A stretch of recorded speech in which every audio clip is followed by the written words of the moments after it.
Hey FTM Brotherhood viewers, it's Kale, and it is week 10 for me on FTM Brotherhood. So yeah, this week's topic is hormone therapy, top surgery, bottom surgery, yes, no, kind of my opinions on all of them. So yeah, I will start with hormone therapy. I've been on hormones for 8 months now. And for me, there really was no iffy about hormone therapy. Um, sorry. It took me some time after coming out to realize that that was definitely the right decision for me.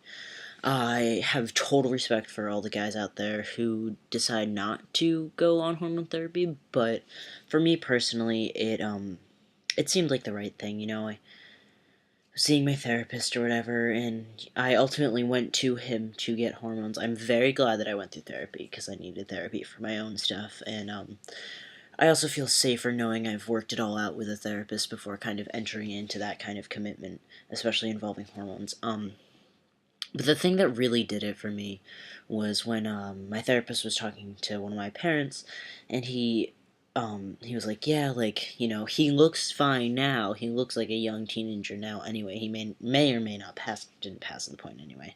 But the real thing is that, like, down the road, he's still gonna look the same. And so for me, that was one of the biggest things. Like, I realized, now, like, I'm 19, whatever, like, it's kind of annoying to be called 14, and not pass, but, like, it's not the end of the world. And then I realized, 10 years down the line, like, I'm not gonna want to look like a 14-year-old boy if I pass at all. I also had a very high voice, and I just looked pretty feminine, and that was kind of a deal breaker for me. I didn't want to be perceived as female, and so for me, hormones were just kind of the next step. I take a shot every week. Sometimes I forget, like this week I forgot and I took it a day late, but in general I've been really good about it. I'm very happy with the addition of hormones in my life. I can't imagine how hard it would be for me to now still be struggling with the same issues I was struggling with when I came out. I don't pass, I don't feel like I fit in, I don't feel like I should be allowed to be in the men's bathroom, just kind of issues like that. It's also really nice because now I feel as if when I meet people, I can meet people as male and not have to be like, oh, disclaimer, I'm trans. Not that everyone I know doesn't know I'm trans. Anyway, so top and bottom surgery. So I had top surgery December 28th, and that was also another no-brainer for me.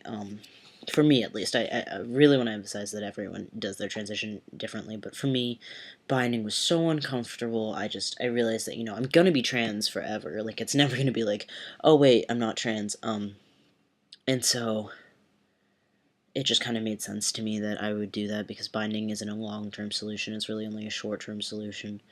And so, yeah, I had a double mastectomy, double incision with nipple grafts with Dr. Melissa Johnson, and I'm so happy I did it.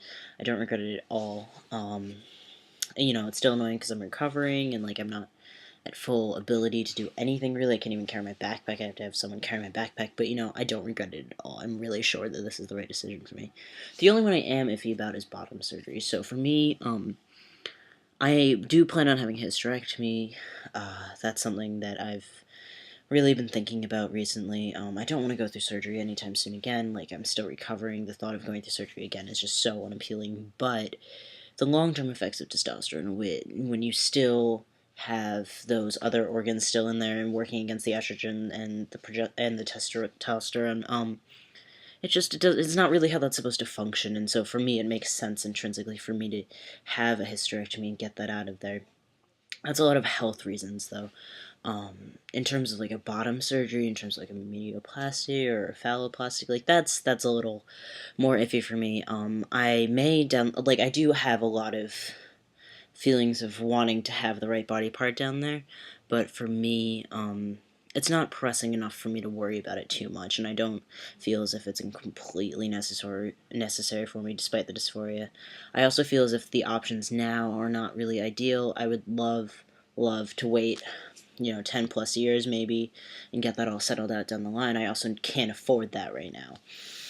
So yeah, that's kind of my opinion, my really brief opinion on all three of those things, and I will see you all next week.